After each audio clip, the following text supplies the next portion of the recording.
Welcome into the session. Quickly, just to set focus and objective. This course is built for you to understand how could we improve our thinking habits while we are at this juncture. So the objective is to give you some tools and techniques that you could take back. However, I must say this at this point. I believe you are all taught in schools and colleges how to read, write, and speak, but you are probably not taught how to think. So today, this is a thinking skills workshop, and it's targeted to improve our thinking habits. We all conduct these brainstorming sessions, and we know how it goes very often. So my task is to say, hey, is there a better way to do this? How do we conduct that ideation meetings a lot more effectively? We need to think pros, cons, possibilities, etc. And I call this a full spectrum. So how can we do that effectively? And of course, if you need to be creative, are there some techniques to force creativity?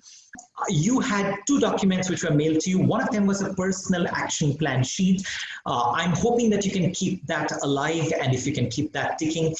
I floated expectation sheets, and I probably got 5 expectation sheets back. So can I get your wish list? If you could put it into the chat box. Could you do that, please? If you can see my video, my ask is that you hold your mirror above your eyebrow level, rest the star on your tabletop, and let the mirror that you have with you be above your eyebrow level. I want you to look at your mirror, and I want you to drop your pen between the inner and the outer line and of the star, and you need to go around the star between the inner and the outer line. Without looking down at the star, you should only be looking at the mirror. Yeah, it wasn't that easy, actually. It wasn't that easy. That was tough. Okay. Yeah. So for us, left meant left, and it's difficult to go right. And now I want you to connect this to what we are understanding by this term called paradigm. What would you understand by the term paradigm? Can you guys all unmute yourself and tell us what is your understanding of the term paradigm, please? Maybe Paradigm was a term introduced by someone called Thomas Kuhn's in his book called Structure of Scientific Revolution. However, there was someone else called Joel Barker who actually prophesized the business of paradigms to the working world. A paradigm, in Joel Barker's videos and writing, is a set of rules which govern the way we think. For you, left had to mean left when you were doing the last exercise. Left could not mean right. So we all had the struggle that our filter said left is left and is not right. While when you looked at the mirror, you had to do the virtual opposite, and in there came some difficulty.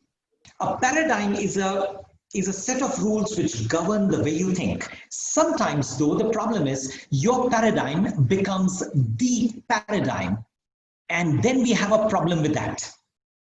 So please understand, in the current environment, we need to be willing to shift our paradigm. If you do not change, you'll be like the Swiss watchmakers, and you will go through what I call as paradigm paralysis. So please understand, for all of us here, if we cannot take in newer ways to think and do things, you will get obsolete. And that is why thinking is an important skill. Thinking today is an operative skill. You know, I don't know if you heard of the Kodak moment.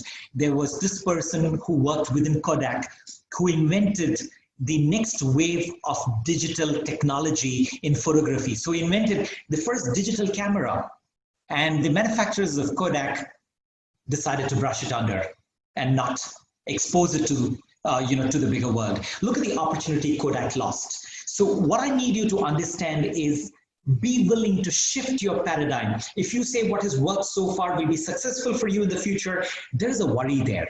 What has got you so far need not get you successful going forward. So therefore, be willing to test new methods and new approaches. That's why thinking skills is important. Should we mandate work from home post-COVID-19?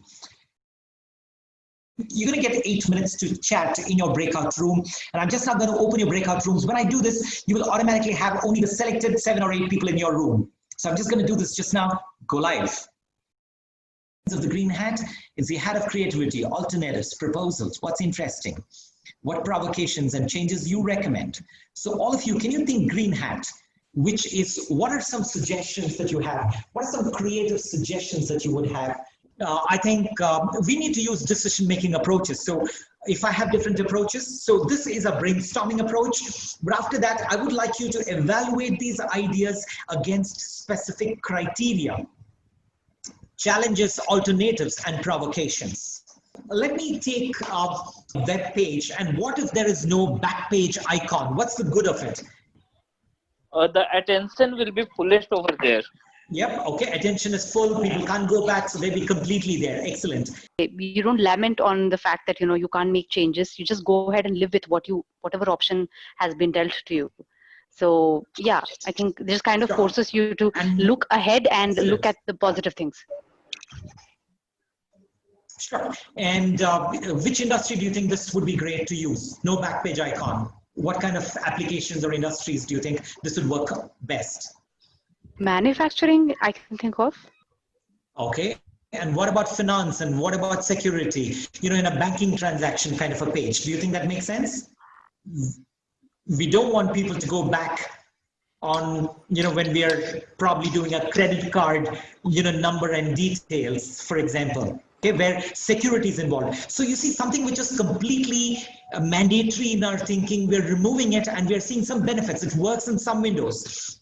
So imagine a spirit lamp. I've tried to draw a spirit lamp here below my picture, and there's a molecule here that you heat up. Oftentimes, as students of science, many of you understand this, the molecules go outside of its boundary. Is that correct?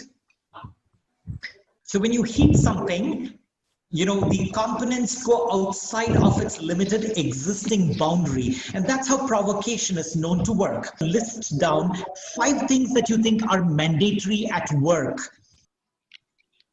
I'm hoping you've written at least 2 or 3.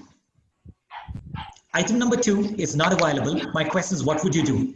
When I did work, I think many years ago with web developers, here's what we would do. We would take mandatory components and we say, this is not available. What would you do? So, including our training piece, we would say, hey, if something is not available, so this not available is an artificial thing. If not available, what would you do? That is really the essence of provocation. And this is not real. The fact that you've not brought your phone today is not real, but the solutions are some things that are coming out and it may make more sense than the existing practice. What is the one thing you take away from this session today? Ryan, what is your learning today? And I'm going to ask that to each of you. I think the traditional way of working, what we are doing since quite a long time, needs to be, aligned with the situations, and we have to think about out of the box, which is very much required to be in the game. That's what I would say. Go outside your paradigm to stay in the game. That's an interesting one. Sure. Wing Commander, what do you take from here? I'm sure we have certain things in mind which is great, and we keep on going the same direction without rethinking or maybe never stepping back to find out whether it's right or not. Sure. It is time that we have to step back and find whether what we are doing is right. Is there any other way of doing it? Sure. Thank you, sir. Bindu, what is your take? Yes. See, because of this COVID-19, things have changed so much, but we have to take very small steps towards the change. Sure, but you should start, otherwise you'll get extinct. And it's important that you do that. Otherwise, the L&D function, for example, or the OD function, we need to look at newer ways to do this. Otherwise, it's going to be probably next April or June when something will start happening and your roles will get obsolete unless you do something. Right. Thank you. What do you take from here, Sri? Yeah, so I love the concept of paradigm paralysis and paradigm pliancy. I think the way we take opportunities and threats in a positive way, and then we should consider every opportunity coming our way to be an opportunity and not a threat is something which I think it's a key takeaway for me.